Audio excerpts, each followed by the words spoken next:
जय हिंद जय भारत। मैं रेबल सदानंद पति रेबल फाउंडेशन की ओर से। दोस्तों, आप लोग हमें देखते ही हैं और फ्रीलांस जर्नलिस्ट हैं हम लोग। और इस वक्त मैं दिल्ली के कनॉट प्लेस में पालिका बाजार के गेट के पास। आपका नाम बताएंगे क्या है? मेरा नाम गर्वित शर्मा। गर्वित शर्मा जी के मैं साथ हूँ अभी।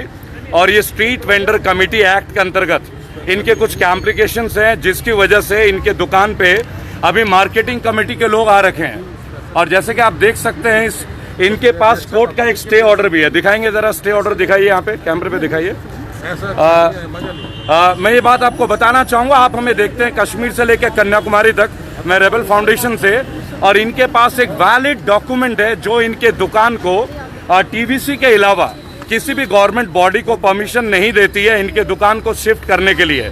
मैं इनके साथ आज मौजूद हूँ, यहाँ का निरीक्षण भी कर रहा था और थोड़ी देर बाद शायद मोस्ट ओनली मैं पीएमओ ऑफिस में भी जाऊँगा अभी। एंड आपने लास्ट वीक मुझे देखा होगा, अरविंद केजरीवाल जी का एक ड्रीम प्रोजेक्ट था जो कि रेड लाइट में, उसमें रेबल फाउंडेशन ने पूरी कॉपरेशन उनको दी है। ये लोग जिनको कोर्ट ने एक स्टे दिया हुआ है, वैलिड परमिशन दी है अपनी जीविका के लिए, भाई और बहनों, वैलिड परमिशन दी है जीविका के लिए। और अगर इनको इसी तरीके से फिर से विस्थापित किया जाए बगैर इनके पुनर्वास के, वो भी तब जब माननीय कोर्ट के आदेश हैं। इनकी रजिस्ट्रेशन का जो नंबर है, इनके माता जी का नाम है आशा कुमारी का। बताइए, आप हैं लाइव, बोलिए लाइव है, बोलिए। ऑनरेबल सुप्रीम कोर्ट ने 2012 के अंदर हमें एक स्टे ऑर्डर इशू करा था जी, जिसके अंतर्गत एकता हॉकर्स यूनियन दोस्तों, मैं दोबारा एक बात बोलूंगा, इस वक्त लगभग 383 लोग ऑलरेडी लाइव में आ चुके हैं और मेरे ख्याल से बहुत जल्दी ये पूरा वायरल होगा।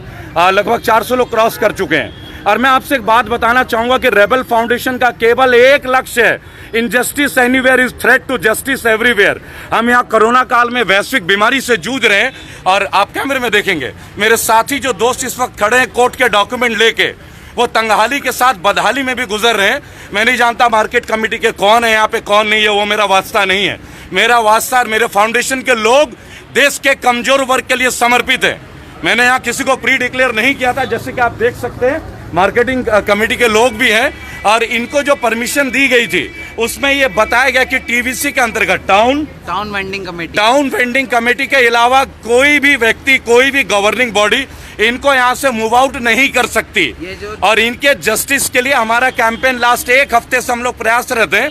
दिल्ली के कोने कोने में जिन लोगों को ये परमिशन ऑथराइज हुई है, आप मेरे पीछे की भीड़ को देख सकते हैं।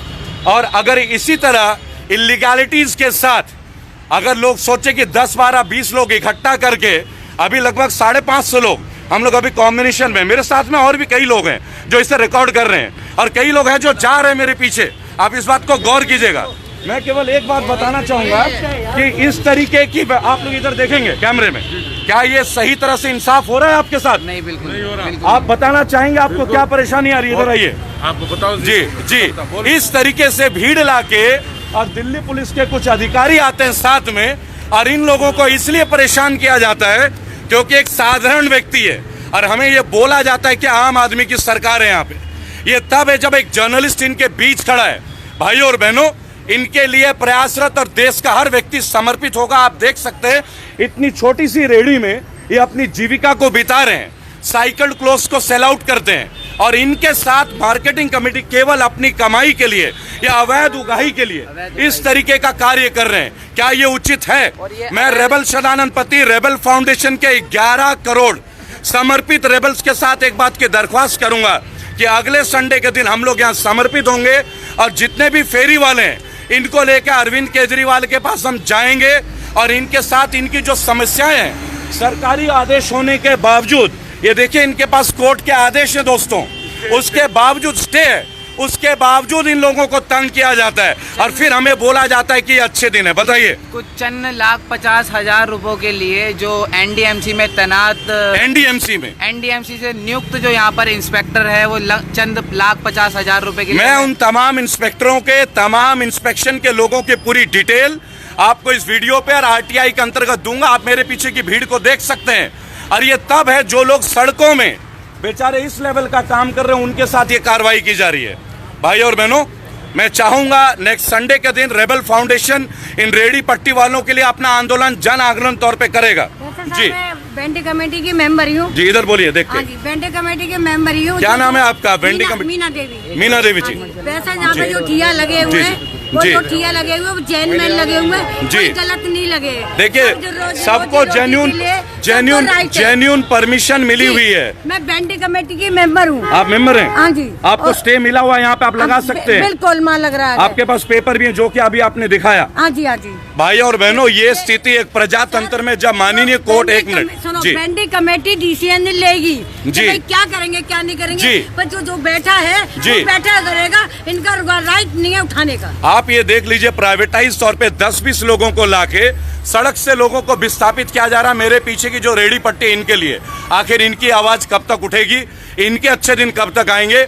दोस्तों, अगले संडे के दिन रेडी पट्टी दिल्ली के जितने भी लोग हैं उनके लिए हमारा युद्ध स्तर पर कार्यक्रम होगा। मनीष सिसोदिया जी, संजय सिंह जी एवं दिल्ली पुलिस के कमिश्नर से मैं प्राइवेट तौर पे मिलूंगा और उनसे जाके सूचित करूंगा कोर्ट आदेश के साथ। जय हिंद, जय भारत।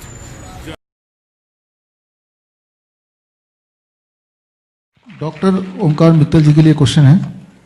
पास on the mic sir. Sir, ये अभी जो वैक्सीन जो डेवलपमेंट स्टेज पे है, आपने तो इसको देखा है, अंडरस्टैंड किया है, तो बाकी जो वैक्सीन जो नॉर्मली वैक्सीन होते हैं जो बच्चे लगाते हैं अलग अलग तरह के, चाहे वो BCG वैक्सीन है, पोलियो वैक्सीन है, I heard that this is not a same vaccine. ये वैक्सीन उस टेक्नोलॉजी पे नहीं है, इसमें समथिंग कॉल्ड mRNA है जो कि ये बाकियों से अलग करती है, या जिसे सुन के हमें डरना चाहिए। तो ये क्या है एग्जैक्टली mRNA? अगर बॉडी में आ गया वो वैक्सीन ले लेंगे तो हमें क्या नुकसान हो सकता है या हो सकता है, इस पे कुछ इंसाइट दीजिए about the new Covid vaccine. जी विश्वजीत जी, आपका सबसे पहले आभारी हूँ कि आपने मुझे इस मंच पे बुलाया, और क्योंकि समय सीमा आपने रखी हुई है तो संक्षेप में इस विशाल विषय को जितना संक्षेप में मैं रख सकता हूँ आपके सामने रख देता हूँ। आप सब विद्वान लोग हैं, संक्षेप में भी समझ लेंगे, ऐसा मैं मानता हूँ। तो देखिए, ऐसा है कि मैं आपके सामने एक ही बात कहना चाहता हूँ, इसको आप ये टेक होम मैसेज ले जाएंगे तो हम लोगों का बहुत काम हो जाएगा। ये जो वैक्सीन अब बना रहे हैं, अभी WHO की तरफ से 145 वैक्सीन्स को परमिशन मिली है, उसमें से 8-9 वैक्सीन्स जो है उसका ज़्यादा नाम चल रहा है। अभी समय होगा तो उनके नाम मैं बता दूंगा। मैं मेन इनके पॉइंट पे आता हूँ कि ये जो वैक्सीन अब बना रहे हैं ये पुरानी वाली वैक्सीन नहीं है, इसको वैक्सीन कहना भी नहीं चाहिए। ये बात आप समझ लीजिए, ये वैक्सीन की कैटेगरी में नहीं आती है। ये जो मैसेंजर RNA वैक्सीन है, इसको कई लोग बना रहे हैं वैसे, पर आपने मॉडर्ना का नाम सुना होगा सब लोगों ने, क्योंकि अखबार में बड़ी जोर से आ रहा है। ये मॉडर्ना जो कंपनी है, ये इसकी विशेष बात यह है कि इस RNA वैक्सीन और भी लोग बना रहे हैं, लेकिन जिसकी सबसे ज्यादा चर्चा है वो बिल गेट्स की संस्था है, और एक जो बहुत बड़ा नाम है national institute of immunology and allergic diseases, वो एंथोनी फोसाई की संस्था है अमेरिका में। और डिपार्टमेंट ऑफ हेल्थ जो है, ये जगदले साहब को इसके बारे में बहुत जानकारी है, तो मैं अपनी बात को संक्षेप में रखूंगा, आगे ये कॉम्प्लीमेंट कर देंगे, सहमत हो या असहमत हो। तो डिपार्टमेंट ऑफ हेल्थ जो अमेरिका का हेल्थ डिपार्टमेंट है, ये सब लोग मिलके इस वैक्सीन को बना रहे हैं, तो इसलिए इसकी अहमियत आप समझिए। ये जो मैसेंजर RNA वैक्सीन है, to cut the long story short, ये आप सब लोग जानते हैं, आजकल तो सब लोग जानते हैं, शरीर में एक DNA होता है और एक मैसेंजर RNA होता है। अब ये सिंथेटिक है, ये शरीर के अंदर से आपका नहीं ले रहे हैं। जो आप में से लोग जानते हैं कि अब पिछले 50 सालों में जेनेटिक रिकम्बिनेशन की टेक्निक डेवलप हुई है, तो बाहर से ये कट एंड पेस्ट करते रहते हैं, इन जो है हमारे जीन्स है कट एंड पेस्ट करते हैं। तो इसको इन्होंने क्या करना है कि सिंथेटिक मैसेंजर RNA को आपके शरीर के अंदर इंजेक्ट करेंगे, उसके अंदर से आपके शरीर में कोरोना वायरस पैदा होगा।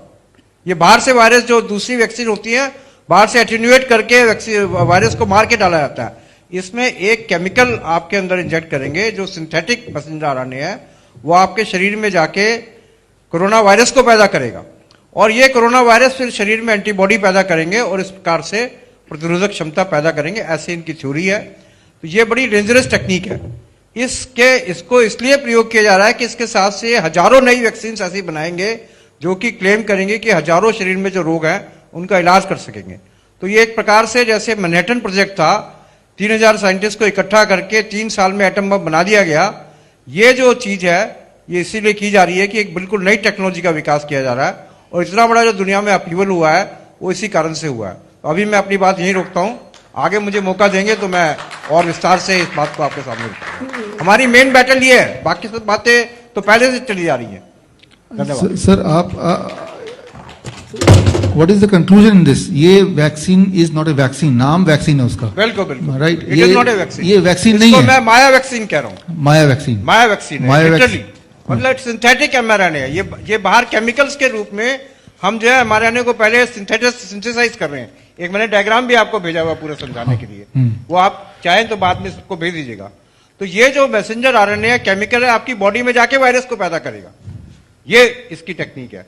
तो जब ये इस प्रकार की चीज स्थापित हो जाएगी तो अनेक प्रकार के प्रयोग किए जाएंगे। मान लीजिए आप तो इसको छोड़ दीजिए, कैंसर के लिए इसका पहले से प्रयोग हो रहा है, अभी एनिमल में इसका प्रयोग किया गया है। कल को मान लीजिए कहेंगे डायबिटीज है, जो हमारे विश्वरूप जी का प्रसिद्ध विषय है, वो कहेंगे अब आपके शरीर में ये केमिकल को डालेंगे या आपके जीन्स में, ये इसको कहते हैं जेनेटिक एडिटिंग, जीन्स की एडिटिंग हो रही है। ये आपने पहले जीन्स को पहले पूरा पढ़ लिया, ये पूरा इतिहास है, 70 सालों में आपने जेनेटिक कोड बनाया, उसको समझा आपने, जो डबल हेलिकल स्ट्रक्चर है उसके हिसाब से फिर आपने इसको एडिटिंग की। आपने सोचिए इतना सूक्ष्म जो जीन है, जिसकी कि 1 मिलीमीटर की 10,000वें गुना उसकी लंबाई है, उसको काटते और जोड़ते कैसे हैं, ये आप सब लोगों को ज्ञान होना चाहिए कि इसकी टेक्निक क्या है। वो समय नहीं है तो मैं आपको अभी नहीं बता सकता।